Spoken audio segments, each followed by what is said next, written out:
Once again, if you're just joining us, please silence your cell phones and all the other stuff I usually say. Jay, give us an overview, please. Yeah, great night tonight. Unbelievable crowd. I think two things really stand out. Our team was locked in from the first pitch. We talked a lot about just focusing on execution, and they did that really, really well. And this time of year, you win these games against these elite teams when great players play great, and that was certainly the case with Paul from the mound tonight, Braden, Gavin from the batter's box. I thought it was a really solid game. Thought we played clean baseball, and our guys were guys, and that's what it takes to win games here. Okay, open it up now for questions for the student athletes. Raise your hand, and we'll get a mic to you. And I saw Leah first. Paul, Tony Vitello just said that he felt like you pitched backwards against Tennessee versus the last time he saw you. So what was kind of your game plan? What pitches were working? Yeah, I mean, at different points today, I had all 4 pitches working. And, I mean, you have to look at obviously their lineup, but also, what's working for me. And went out there and made pitches, kind of through what they weren't expecting at times, and worked pretty well. Okay, Sam. Sam McCune from the World Herald. Paul, can you talk just a little bit about the night? That setting, 25,000 fans, throwing the way that you did, that experience, what it was like.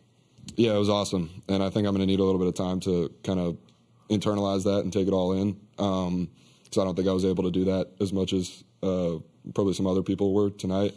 But it was an awesome experience to go out there and compete in front of that many people. Alex Box Stadium is a pretty cool place, but I mean, this is a different animal. It was really cool. Okay, who you got? Yeah. Yeah, Glenn Wesco, 247. Gavin and Braden, just the hitters tonight. You guys seem to really just kind of pace yourselves, and it just really looked like you guys just did a good job of moving the offense when you needed to. Just how would you assess what you guys were able to do out there tonight? Gavin, you start, please. Absolutely. No, we had a plan, and I think we really stuck to it. We hit a lot of balls hard at people in the beginning, so it kind of showed you how we came out. But at the end of the day, we had a plan, and I think we did a really good job of doing that, as well as adjusting to the pitchers that came into the game. So we were just really locked in as a team. Braden? Yeah, I agree with him. We were just focused on the plan that we had before the game, and slowing ourselves down, not getting too anxious, because it's an unbelievable environment. There's 20-something thousand people there, so just taking our breaths and focusing on our job. Okay, next question. Who you got? Yeah, right here. Jacques Doucet, WAP-TV in Baton Rouge. Braden, in Round Rock, you reflected a lot about your improvement from last year to this year, and a huge game, obviously this much bigger stage, but this moment, this game for you, this performance tonight, and all the hard work, is it worth it? Yeah, absolutely. This is what you play for, to come and play on this stage, and I'm very proud of my team, very proud of Paul, and very proud of Gavin. We all work really hard, and it's for these moments, so I'm just happy to be a part of it. Okay, back over here. Yeah. Miguel Paredes Reyes, LSU Tiger TV. Paul, you hit your 200th strikeout of the season today, just 2 shy of the SEC record. Did you have that in mind at all in your outing tonight? Not really. Found out about that after the game, which is pretty cool. But, yeah, I mean, it comes down to executing, and I think I did a good job of that today, especially early on. And so, it's really cool to do that. But, yeah, just a lot more happy with the execution, I think. Okay.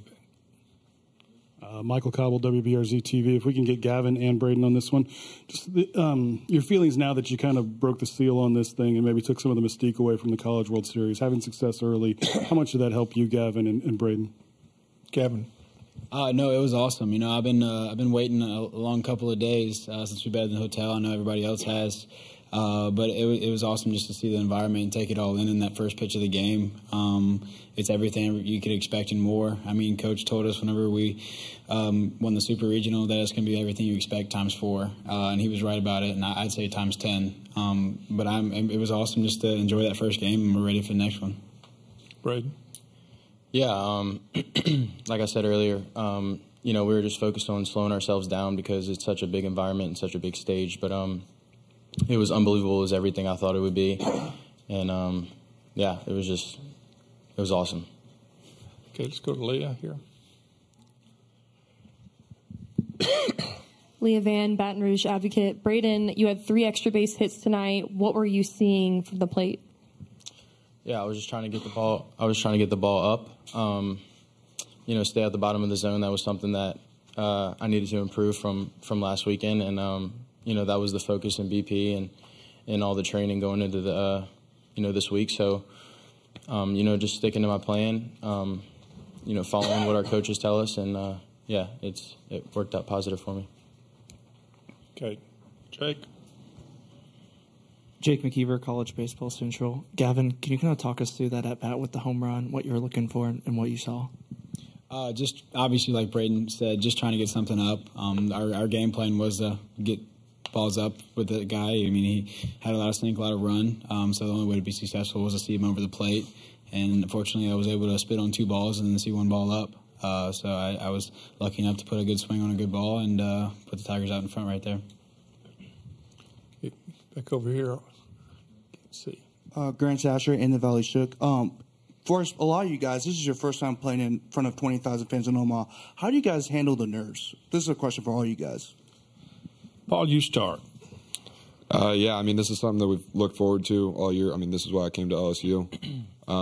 But honestly, playing in front of as many fans as we have at Alex Box, and kind of mentally preparing over the last 10 months or whatever it's been, when it comes down to it, it just comes down to execution. And Coach says the game doesn't change, people change. And as long as we make it to where we don't change, then that allows us to have success here.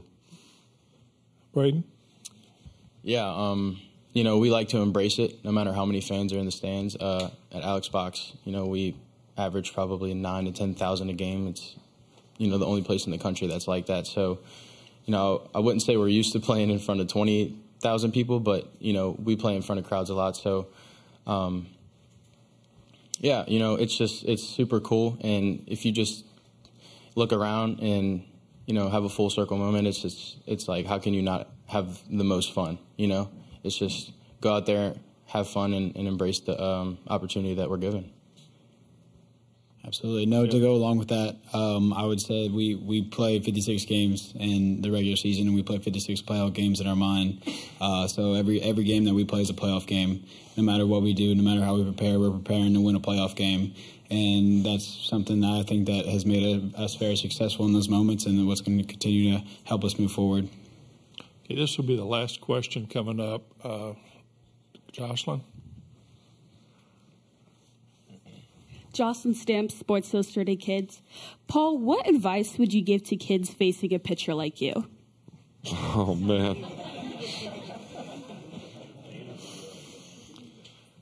Be ready for the fastball. I don't know what else to say. That's pretty much it. That's all you can do. You throw fastballs, yeah. Okay, men, thank you. You're excused, and then we'll start here in a second. Thank you. Questions for Coach Johnson.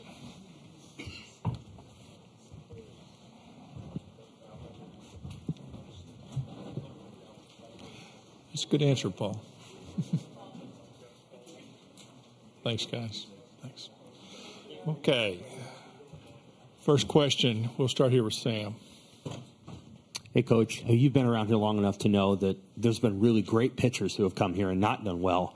What can you say about Paul's performance tonight with all the pressure and all the attention on him the way it was? Yeah, I'm really proud of him, and I certainly don't take these outings for granted, but that's about the 16th one that we've seen like that, and remarkable. I'm really proud of him for tonight because he had a lot on his plate here, and all great things, with the Dick Hauser Award. But that was took a lot of time and effort, and what a great honor. And, I mean, he just showed tonight why he was probably the clear-cut winner for that award.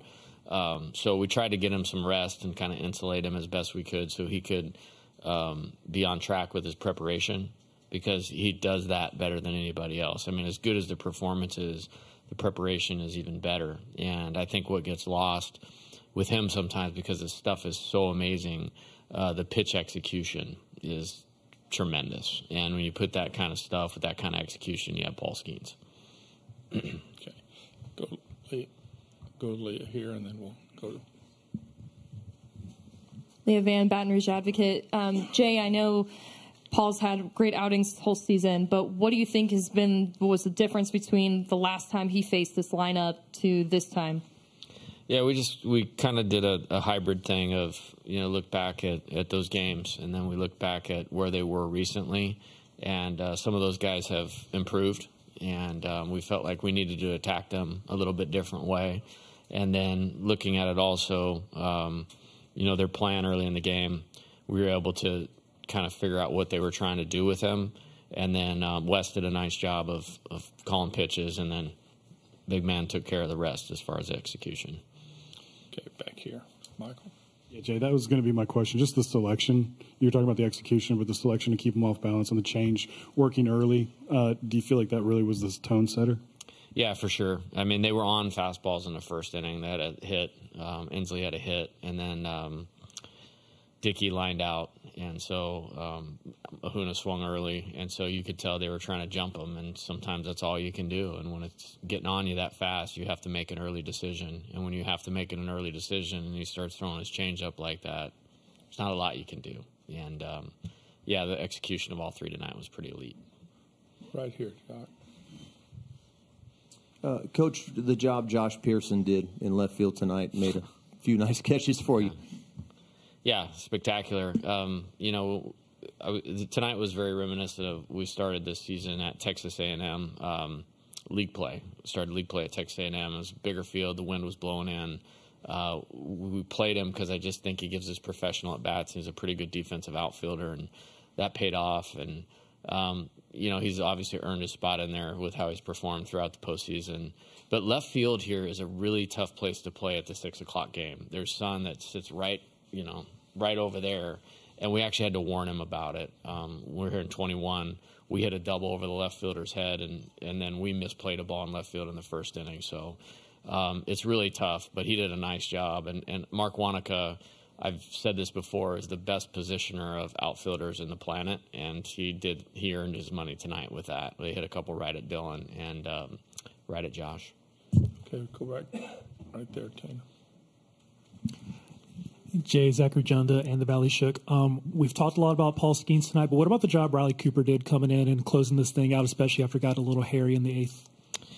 Yeah, poise, competitiveness, winner, and all of the above. And he's been at his best, here basically since the SEC tournament. That's like 4 or 5 really good outings in a row, and the tempo was amazing. I mean, it was like get the ball back on the rubber, strike one. I mean, it was really impressive. And, like I said, sometimes it's not about spin rates. It's not about velocity. It's about winning pitching. And Riley's doing a lot of winning pitching right now. Did he seem comfortable, especially having a previous experience? I think so. Yeah, I think so. And I've felt that way the whole NCAA tournament and certainly tonight. Let's go right here first. Coach, so far, all the other 3 games so far this weekend have been won in the last 2 innings. What words did you have to Riley Cooper when he went into close? Yeah, we actually talked about that. There's 3 one-run games in the previous 3. And, you never know when those big pitches are going to come that are going to tip the game. And so a lot of boring, stay in the moment, present moment focus, type stuff, and try to win as many innings as we could. And all those runs, taking it from 2-0 to 4-0, and then from 4-0 to 5-0 on Trey's sac fly, and then Braden's home run. That proved to be a really big deal. But for him, it was just about execution. He came in after the home run, and there was 2 outs in the inning. So it was really just about getting that first guy out, and we didn't. Again, infield single. Nice try on that play by Jordan right there with the guy running down the line. But then to strike out Christian Moore, who has had a phenomenal season, one of the best players in the SEC, hands down for me. But he made it really tough on him with how he executed. So, and then he was pumped up after that one, and then I just kind of looked at Wes and I was like, hey, get him settled back down because we got to go out and get 3 more outs. And so, but you know what you're going to get with him, and that's the best thing I'll say about him is you know what you're going to get with Riley. We had one back here, I think. Yeah. Hey, Coach. I was just sort of curious with Braden, how much do you think that offseason surgery has helped him just see the ball and just hit it a lot more consistently this year? Yeah, he's done a great job. And in every phase, we last year's evaluation, there was areas we needed marked improvement, and we've talked about those things: athleticism, defense, vision, plate discipline, at-bats between homers. And he's literally done all of that. And, you win games this time of year when guys like him, step up and play their best. And, game-winning homer against Oregon State, in that 1-0 game of the regional was obviously big, and 3 great at-bats tonight. And just when I look up, because we're looking at him in the face from the third base dugout, just the self-control and the locked in, and he was a professional hitter tonight. Okay, this will be our last question here.